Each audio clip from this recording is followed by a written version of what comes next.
Senhoras e senhores, amigos e amigas que me acompanham, sejam bem-vindos aqui ao meu canal Professor Alexandre Auditoria Investigativa, viu? Olha, encontrado morto com marcas de tortura em uma estrada em Juquitiba, São Paulo, no dia 20 de janeiro de 2002, começou um dos maiores casos da história que ainda estão sem algumas respostas, viu? Celso Daniel. 2 dias depois dele ter sido sequestrado após sair de um restaurante no bairro dos Jardins, na capital paulista, o assassinato de Celso Daniel se tornou histórico na história política de todo o Brasil. Eu vou trazer agora, com a ajuda do meu amigo e colunista, o jornalista Tiago Parediani, mais revelações sobre o caso que pode mudar, inclusive, a história política do Brasil, tá? Recentemente tivemos o episódio de Elon Musk versus Moraes, que já chama muita atenção de você que se preocupa com o destino do Brasil. Você já pensou se ocorresse uma reviravolta no caso Celso Daniel? Pois é, eu quero que você participe agora aqui comigo, já coloca a sua opinião no comentário, não deixa de pôr, participe, se inscreva no canal neste momento, se você não se inscreveu, já deixa um like, um gostei, um joinha, para que o vídeo possa chegar em todas as pessoas que precisam saber, tá? Então são assuntos urgentes e importantes que eu vou estar te trazendo agora. Não perca por nada esse documentário, viu? E coloca a tua opinião. Você acha que o caso Celso Daniel já está encerrado? Ou será que estamos desenterrando mortos? Coloca a tua opinião, mas dá uma olhada na surpresa que tem neste vídeo aqui, tá? Um abraço, seja bem-vindo, meu amigo Tiago Parediani. Fala pessoal do canal Thiago Parediani, investigação tensa, investigação jornalística, resumo de um belo documentário que traz a resposta para você. Já trouxemos no episódio anterior quem matou o Celso Daniel, né? Foi aí o José Edson culpando aí o Lalo, mas as motivações desse crime ainda você não sabe. A gente vai explicar aqui e nos esforçar ao máximo para trazer a melhor resposta para você. Então você comenta aqui.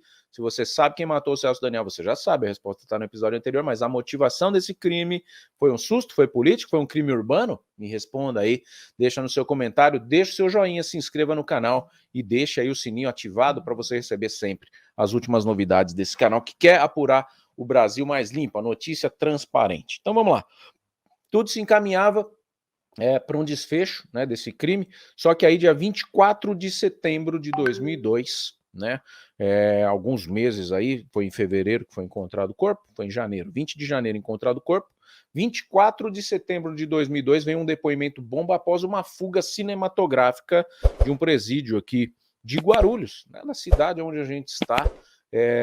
Dionísio e mais um comparsa fogem do presídio, e esse comparsa, que é o Feitosa, abre o bico, né, e fala que tinha a ver com o caso Celso Daniel. Será? Olha só a reviravolta que dá no meio do documentário, quem matou Celso Daniel. Vamos colocar em tela cheia.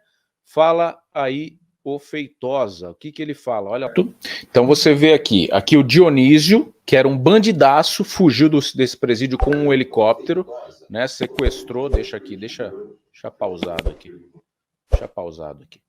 Então, o Dionísio era um bandidão, ele era independente, tá?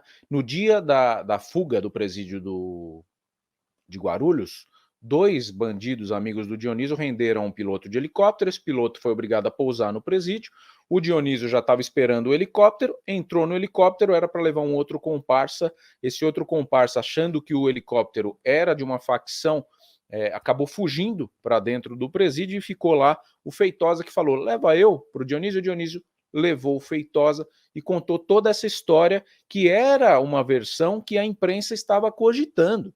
Então, o que se tira de conclusão é que o Dionísio era um baita de um falastrão. E o Feitosa não mentiu no depoimento dele, porque realmente o Dionísio contou essa história para ele, de que o cara foi no restaurante, do jeito que a mídia gosta, né? Aí foi criada a fake news em 2002, porque um cara mentiroso contou para um rapaz, aí o Feitosa, no caso, que era um outro bandido foragido, essa história, o Feitosa repassou o que foi contado para ele e deu match, casou com o que a imprensa queria ouvir. Isso foi noticiado no Jornal Nacional, né? E aí começou a caracterizar todo um crime político. Mas aí o que acontece? O Dionísio, que é preso, né, ele é colocado como falastrão porque ele fala coisas desconexas, como, por exemplo, que ele foi ex-namorado de uma ex-namorada do Sérgio. Olha isso. Então começou a dar um imbróglio e tudo mais. E esse Dionísio adorava a mídia, adorava a imprensa. O Dionísio é esse cara aqui, quer ver? Vamos diminuir a tela. O Dionísio, ó, o Dionísio é esse cabra aqui, ó. Então, todas as vezes que você vê o Dionísio na televisão, você vê um cara realizado, sabe? Aquele cara que falou que era procurado até pela Interpol. Então, era um bandido que tinha um ego, né? Ele tem o crime como a obra de arte dele, assim como Leonardo da Vinci tem a Mona Lisa. O Dionísio, ele queria autoria de crimes que não eram dele. E aí, o que aconteceu com o Dionísio? Ele estava dando um depoimento, né, lá no presídio que ele estava encarcerado, quando, de repente, o pessoal da facção que assumiu a autoria desse crime, né, todos os membros aqui que a gente mostrou, eles eram bandidos de uma facção. E começaram a se incomodar pelo Dionísio estar tomando protagonismo, que era da facção em relação a esse crime. Eles nunca negaram que praticaram o crime. Eles negam sim que a motivação era o que a mídia estava atribuindo. E a gente vai chegar lá ainda nesse episódio. Então, eles entram lá onde o Dionísio estava preso, dando depoimento para a advogada, e na frente da advogada eles estocam 60 facadas no Dionísio. Muitas dessas facadas em lugares pontuais que mostram que o rapaz é traíra, na linguagem do crime, fala demais, quer tomar protagonismo onde não deve. O Dionísio falava que tinha namorado com a Adriana Pugliese, que era uma ex-esposa do Sérgio Gomes. Ele contava isso. A Adriana Pugliese não quis participar do documentário, como vocês viram ali, seria importante, né? Mas como o Dionísio morreu com essa fama de falastrão, descredibilizou muito. E quem deu essa credibilidade ao Dionísio foi o delegado, na ocasião aqui de São Paulo, o Dr. Romeu Tuma Júnior. Ele é que trouxe à tona essa teoria. Então juntou o delegado, que também precisava trazer uma resposta para o caso, com um cara falastrão que falou um monte de coisa desconexa, e veio à tona essa questão do Dionísio. E, obviamente, né, a situação do Sérgio ficou um pouco mais complicada. E antes mesmo não, posterior à morte do Dionísio, ele ficou, o Sérgio foi preso, e a situação do Sérgio, na verdade, só foi resolvida por conta de uma CPI que fizeram no dia 17 de novembro de 2005, e aí fizeram uma arcariação, levaram ali o Sérgio e ficou diante de todos os bandidos da facção, né? Ele ficou diante de todos os bandidos ali, e na ocasião nenhum bandido atribuiu o crime ao Sérgio.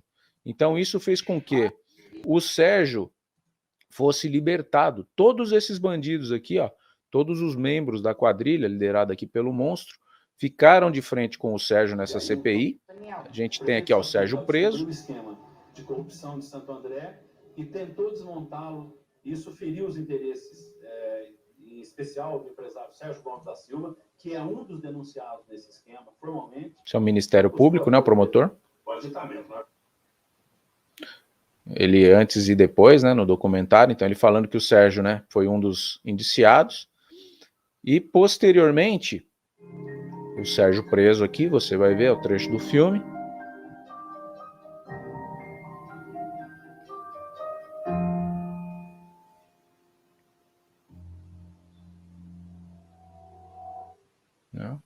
É um crime muito complicado, né, com muitos desdobramentos, por isso até se deu por merecido uma série mesmo para explicar um documentário, né? As 7 mortes que o Pedro Bial e a Glória Maria, que Deus a tenha, falaram foi Dionísio, dia 10 de abril de 2002, que a gente já falou aqui, as facadas. Sérgio Orelha, ele teria participado da reunião com o Feitosa, né, essa reunião aí que o Feitosa citou, em depoimento. Depois foi o Antônio Palácio, o garçom que serviu ali o Sérgio e o Celso Daniel. Ele foi morto por um acidente de moto em 8 de fevereiro de 2003. Depois o Paulo Henrique, que foi uma testemunha do acidente de moto com o garçom, foi morto a tiros, dia 28/2/2003.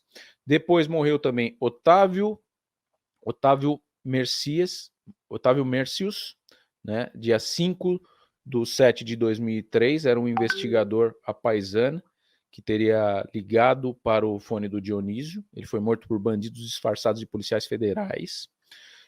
Depois foi morto Irã Moraes, dia 23 de dezembro de 2003, era o agente funerário que identificou o corpo, foi o primeiro a chegar no local do crime ali, ele foi assinado com um tiro pelas costas. E por último, o Carlos Del Monte, que chegou a dar até entrevista no Jô Soares, falando, né, era um médico legista, falando em relação a alguns pontos divergentes, que a gente já vai explicar. Então ele morreu dia 12/10/2005, né, e houve... não houve tortura, claro que não, ele morreu por...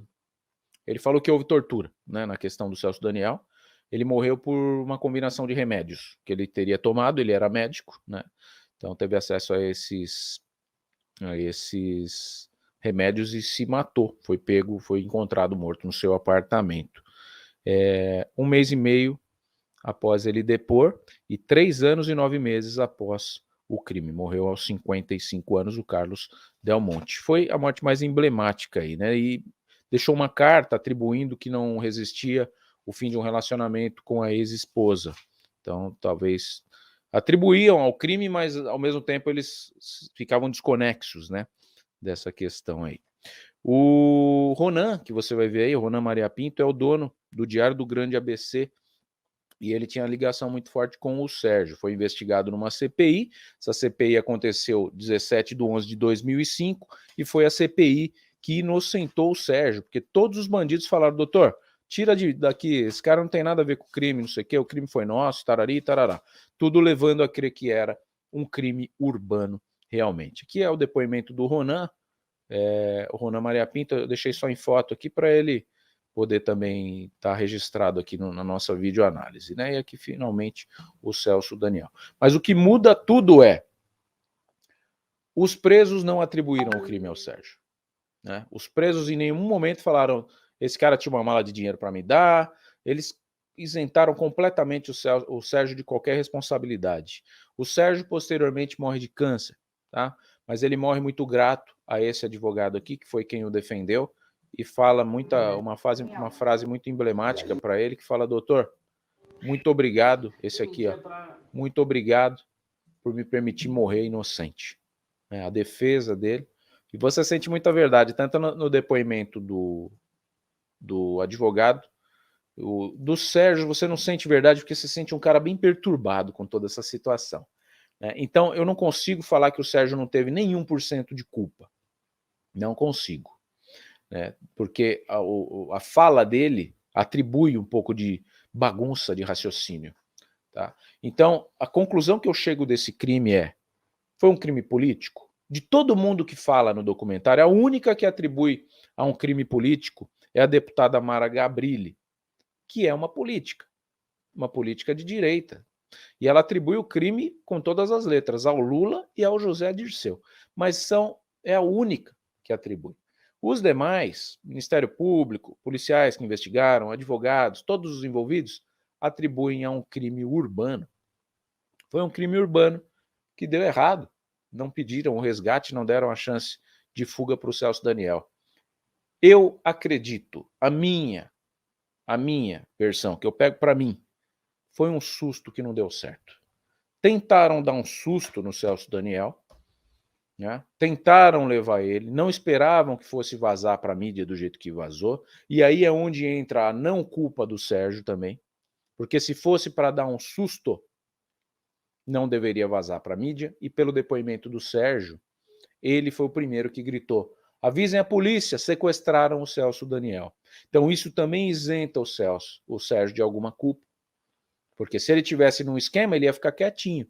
Iam pegar, iam dar um gelo no Celso Daniel lá no cativeiro, ele ia sair todo borrado e dentro do esquema que estariam programando para ele aceitar. Não foi o que eu percebi. Tá?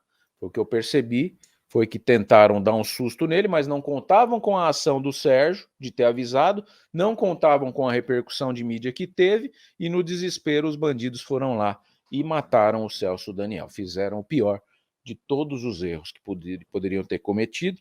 E aí, toda vez que surge uma campanha eleitoral, seja da esquerda ou direita, ressuscitam o Celso Daniel, trazem, aê, tá vendo? Olha lá a corrupção do PT. Todos os partidos têm umas arrecadações por fora, gente. Infelizmente, a gente sabe que a política do nosso país não é limpa. Eu não estou passando pano para ninguém aqui não, tá?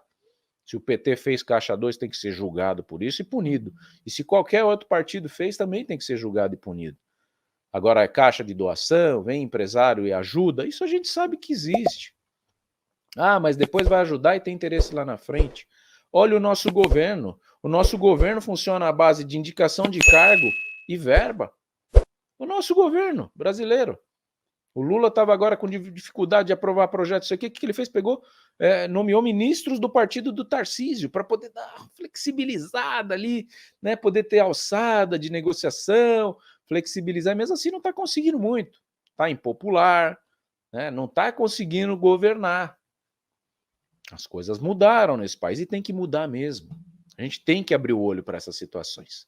Então, se você quer um Brasil mais transparente, como eu quero, como eu estou lutando aqui por você, ó, você sabe o que fazer. Comenta, curta, compartilhe, clica aqui no inscrever-se, ativa o sininho das notificações e esteja sempre com a gente. Espero ter dado a resposta que você tanto queria e espero ter você aqui sempre comigo. Um grande abraço e até o próximo vídeo. Gente, o caso do Celso Daniel parece que ainda está longe do fim. Existem lacunas abertas, nós temos ainda pessoas que podem dar relatos neste assunto que praticamente foi fechado como um crime comum, né, na época, mas ainda existem muitas coisas que precisam ser conversadas. Então, por isso eu vou abrir agora o chat para você participar conosco, coloca a tua opinião aqui embaixo, manifesta a sua opinião sobre este vídeo. Eu te trouxe recentemente o caso do Adélio Bispo também, que está em transferência para Minas Gerais, para a sua cidade natal. Ele cumpriu mais de 5 anos de prisão no local que não era o local correto, que era o presídio de Campo Grande. Lewandowski tinha pedido que ele fosse para uma prisão psiquiátrica.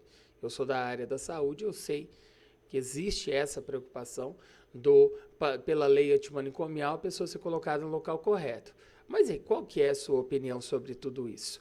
Você acha que está tudo certo nessas duas histórias, Adélio Bispo e Celso Daniel, ou não? Coloca aqui e vamos continuar o nosso debate.